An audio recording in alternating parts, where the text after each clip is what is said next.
Welcome to our ESFORIN Changemakers podcast and to a very special edition. Thank you, Christian and Christoph, for joining us in our Christmas special. Hi, Thea. Very, very happy to be part of our Christmas edition podcast. Totally agreed. Hi, Thea. Christian here. So we'll dive into the challenges of the past year in the energy world, discuss the latest innovations, and of course, the exciting developments in the energy industry, as well as for ESFORIN. So, dear listeners, grab a cup of coffee, or in Germany, we would grab a Glühwein. Cozy up and look forward to our exclusive chat with these creative minds behind this exciting energy company. So as this is a special episode with homegrown guests, there were, plenty of questions I thought of. I would love to hear from you. So let's get started. How do I explain to my relatives under the Christmas tree what ESFORIN does? What are the prospects for this business model, and where is ESFORIN headed in the coming years? Or is ESFORIN now really a startup, a scale-up, or are already a mature company? So who wants to get started to my questions? Well, Thea, these are a lot of questions. So first of all, maybe how do I explain to your relatives what we are doing? So basically, as you know, we have a kind of paradigm change in the energy markets from fossil steerable generation to renewable generation, which is quite unsecure.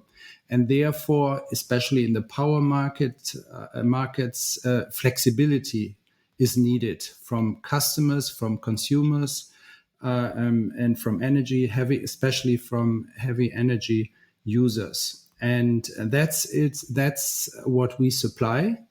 Basically, we focus on short-term optimization of flexibility. So everything from day ahead and intraday. So if you take an example, for example, in industry, with more and more renewables, the energy exchange reacts immediately in terms of the price signal. So if the prices on the short-term wholesale markets are very high, basically there is not enough energy in the market.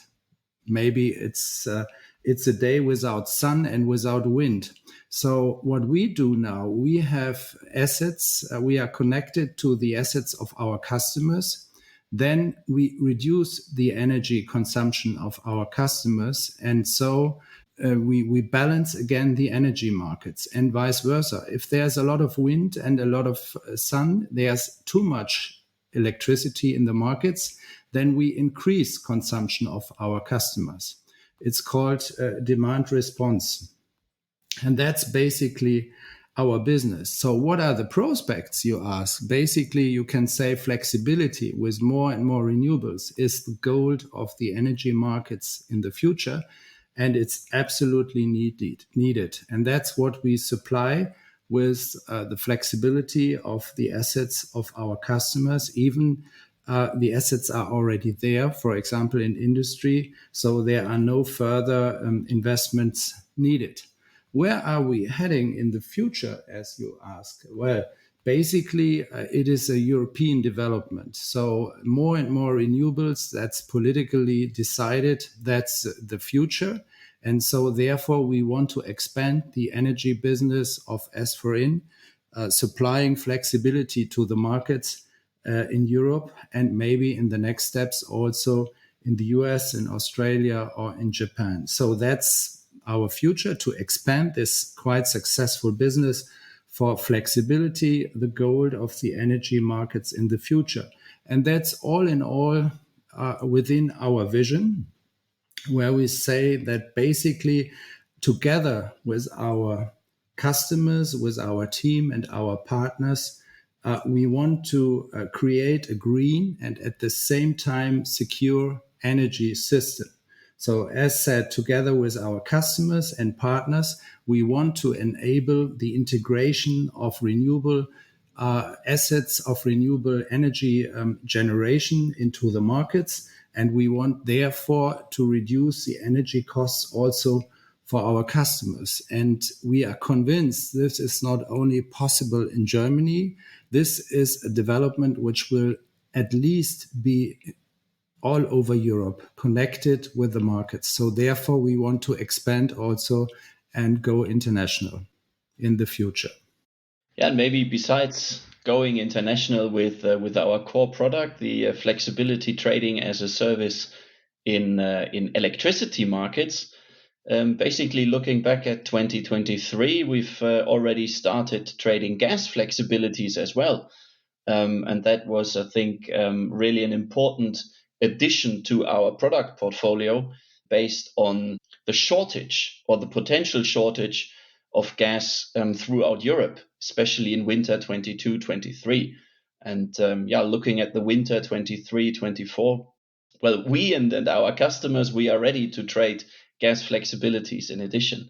But maybe looking a bit back on what Christian said regarding our vision, basically our flexibility trading as a service is the core product of our company.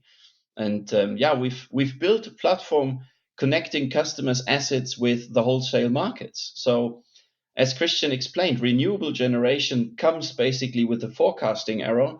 And obviously, that forecasting error has an impact on short-term prices. So what we do is really to balance that forecasting error by following the price signals of the very short-term markets with physical assets. And Christian has explained it. So if renewables generate more than expected, prices are low and we ramp up consumption, or we cut back fossil generation. And that really helps integrating renewables into the system and systemically saves carbon emissions, and at the same time even stabilizes the grid. And I think the best thing of all that is doing good and earning money at the same time. Not only us, it's especially our customers earning a lot of money with their flexibility. So as you can imagine, Thea, we had even in 23 a very exciting year in terms of our business, in terms of further developments. Christoph explained that we expanded also our gas business and also expanded the flexibility optimization to gas. Anyway, the year 2023 was very challenging. At the beginning, we had a very nice event too. If I look back, we have finalized basically our Series B with SEB, the Green Tech Venture unit. And we are very happy to have them as a partner on board because as we want to go further international, it is a perfect partner, therefore, also, and not only to go into the Nordics. The further goal now is, as said, to go international, even after Series B. So we have expanded this year also the focus of our markets. So far, we were before in Germany, Austria, Netherlands, and UK. And this year, 23, we also installed France and Belgium as new markets. And we are building up now the organization, therefore. So we are a scale up on the one side because we expand the organization. But on the other side, we are very experienced energy experts and experienced experts at the same time in IT. So we are also a very mature company, and our team knows exactly what to do to expand the flexibility business and services around it, also in Germany, but then in Europe. So therefore, to expand the organization, well, the platform, the IT platform is there, definitely, but we have to expand our organization, the people. And for example, in the last months, we hired about 20 people. So we will double about our organization within those weeks to 65 to 70 people. So, and even that makes a lot of fun with more and more international teams. So people even from France, but also from out of Europe are joining the company, smart people who are able to bring our flexibility business forward. Yeah, bringing the flexibility business forward is a different way of phrasing it for innovation. We've already spoken about the gas flexibility as one product innovation, but I think a lot of our time and effort in 23 has gone into battery optimization. especially into optimizing batteries cross markets, so including the auxiliary services markets. And I think in looking forward to 2024 and especially to international markets, we will significantly enlarge that part of our portfolio. So batteries will play a significant role in our assets under management. And in addition, we actually have already created or come up with some cool ideas for our virtual power plant. But maybe that's a bit too early now, and something for next year's Christmas episode of the podcast. But maybe something I want to underline there also, that in terms of assets, Christoph mentioned that we are also now developing the business, and we are very successful in terms of running optimization of large scale batteries in front of the meter. And we are also, we were last year the first ones optimizing small scale batteries, especially from households, aggregated and so on. But there's, I would say, no one in the market who has such a wide range of assets. As you know, we started with flexibility from industry processes, which is basically the most complicated in terms of restrictions of the customer. Then we expanded to generation, because some industry customers also have power generation on their sites. We expanded to biomass, to biogas. And also we optimize the wind parks, even with smaller scale, but also with their flexibility. And then even the batteries, as mentioned. So basically, we are active in all kinds of assets which are existing for flexibility in the market. So even for energy intensive customers, but also now starting with flexibility from households, from load management, from batteries, from e-mobility, and so on.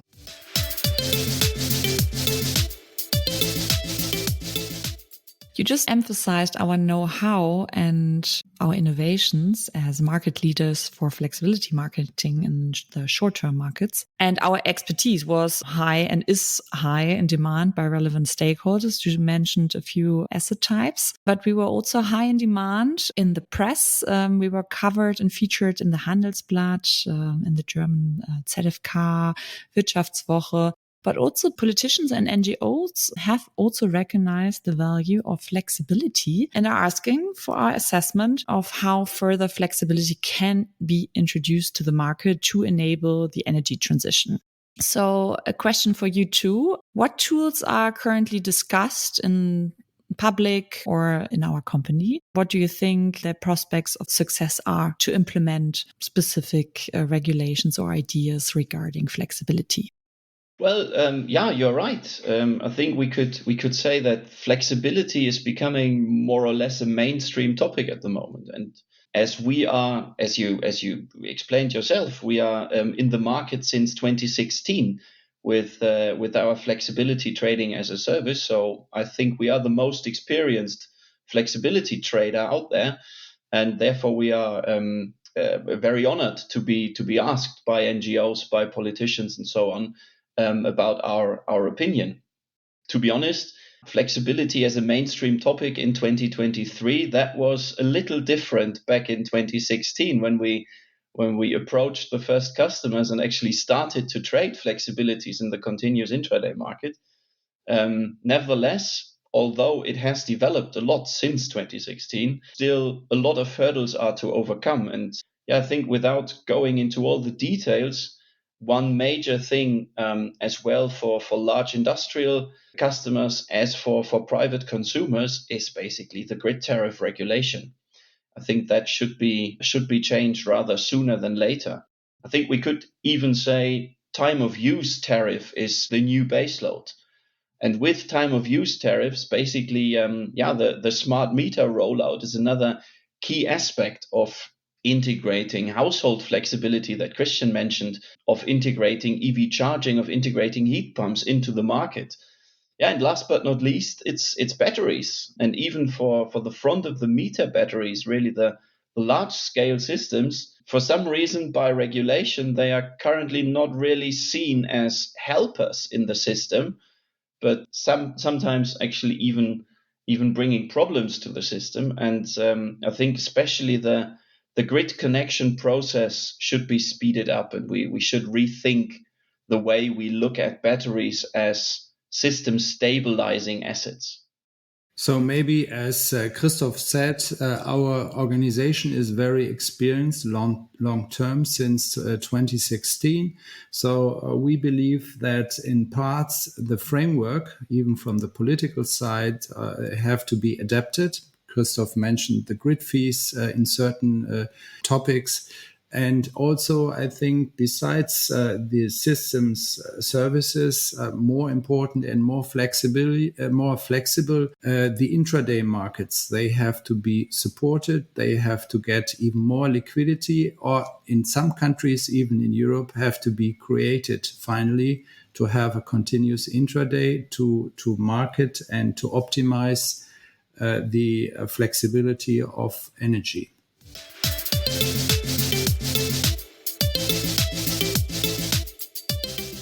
Christmas, as you all know, is the perfect timing to reflect on the past year. You already mentioned a few things about ESFORIN and what innovations and developments were seen and experienced. But 2023 was also, again, a roller coaster for the energy markets. So what were the challenges for our customers? Were there for every company and sector the same?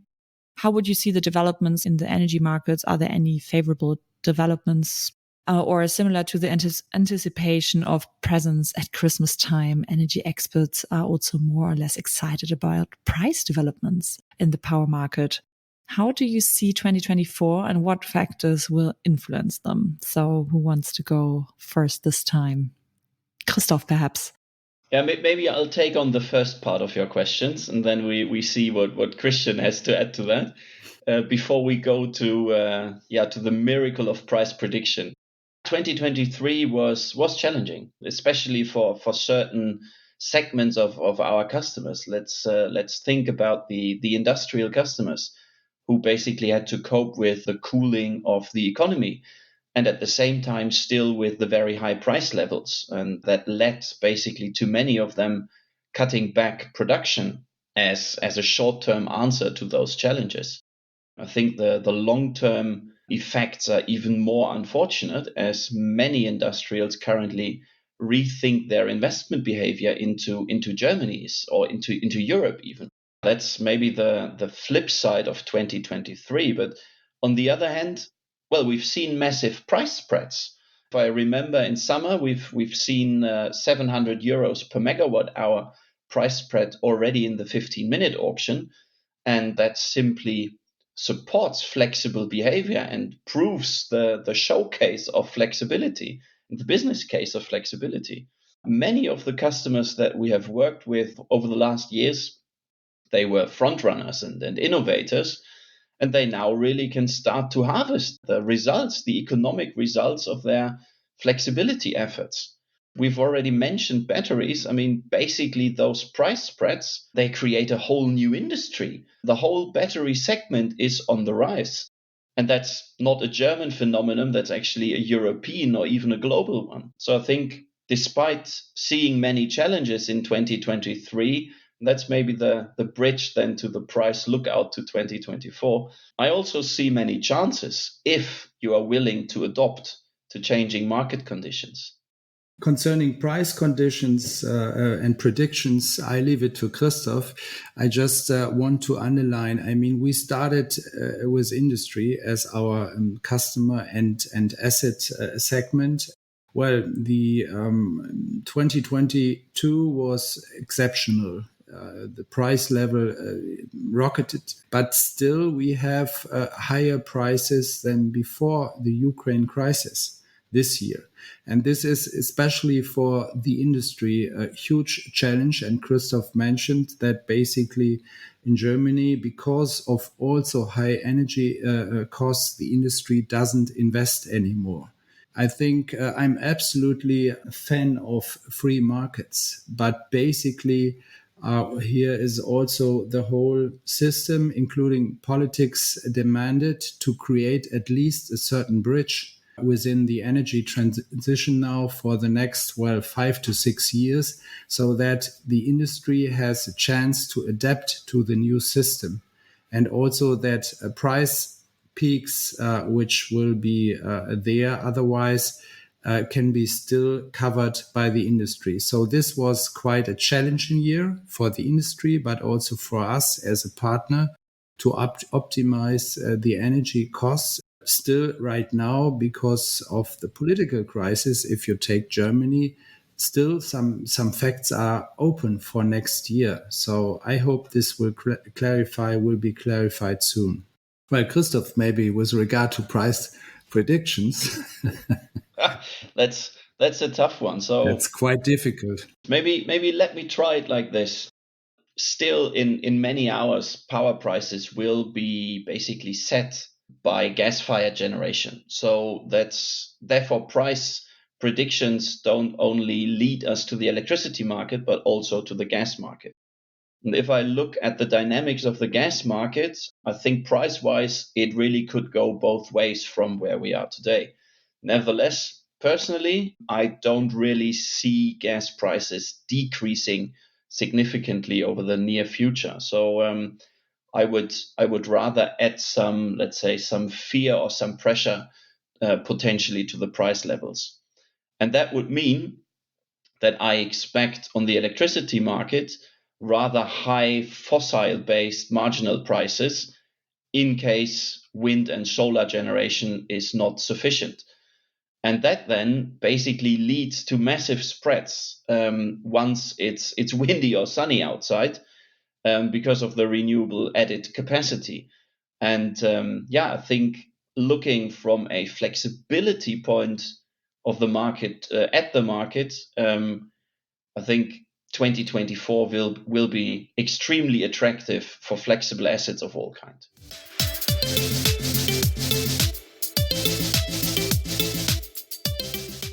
At this point, we would usually ask for our guest's favorite changemaker.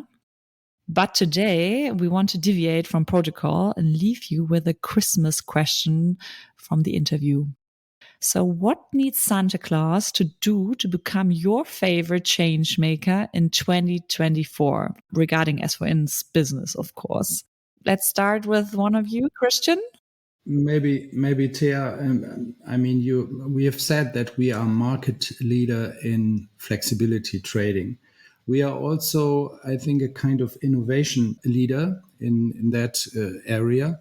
And if you ask me what my wishes would be for Santa Claus, is that basically, if you want to create innovation, you need a clear framework in terms of regulation. Christoph mentioned some topics, but also in terms of politics, in terms of, if you take Germany, but also European-wide, how will the generation look like in the future? How much renewables do we have? Flexibility is needed, and so on. I mean, right now in Dubai is discussed to prohibit fossil generation for the future. So to get to know more about the framework in terms of power generation and also the regulation. And then from our side, I would say from the whole utility energy industry and also the clients are ready, just let's do it. Go ahead. Don't discuss every week new expectations, new forecasts and so on. Let's start and do it. And we will master it. I mean, for me, finally, it's something like a trip to the moon. I mean, when you ask the Americans in '62, they said it's impossible to go to the moon, to travel to the moon. But finally, I think it was '66 or '65 even already, unexpected, they were on the moon. And that's the same with the energy transition. We have to define clear conditions, and then we have to do it and start and plan and realize our trip within the energy transition. And boost the flexibility. Exactly. No, okay, great. Thank you. And Christoph, what needs Santa Claus to do to become your favorite change maker in 2024? I quite like Christian's answer, so I don't really have a lot to add. And therefore, I would like to use that question for a bit of critical thinking, maybe. I would love Center to explain the difference between megawatts and megawatt hours to policymakers as well as the public even more. And bearing a bit in mind, let's talk about systemic cost for electricity. I think coming back maybe a bit to the price prediction. I think with more and more renewables, the market prices will be much cheaper on average in the future, but potentially with extreme price spikes for the non-renewable times. But I think what we need to realize is that it's not only about commodity prices. We need to bear in mind the cost for flexibility and actually the grid expansion cost as well. And that means that, unfortunately, I don't really expect lower overall prices really reaching industrial customers or private consumers if we just carry on doing more and more of the same. And I think helping to understand the difference between megawatts and megawatt hours might help to come up with some additional ideas. So I would like to wish basically for facts first, as well as act now. And wish for a merry megawatt Christmas. Thank you very much for your reflective insights, Christoph and Christian. Well, also from our side, Thea, many thanks. And to you, but to all of you who are listening, Merry Christmas and a good start in 2024. Thanks a lot for having us. And enjoy the festive period. Merry Christmas. We very much hope that you, dear listeners, also enjoyed our Christmas special episode. If you did, we would be delighted if you would subscribe to our ESFORIN Changemakers podcast via the usual podcast channels, and have a very Merry Christmas and a Happy New Year. See you for the next episode in 2024.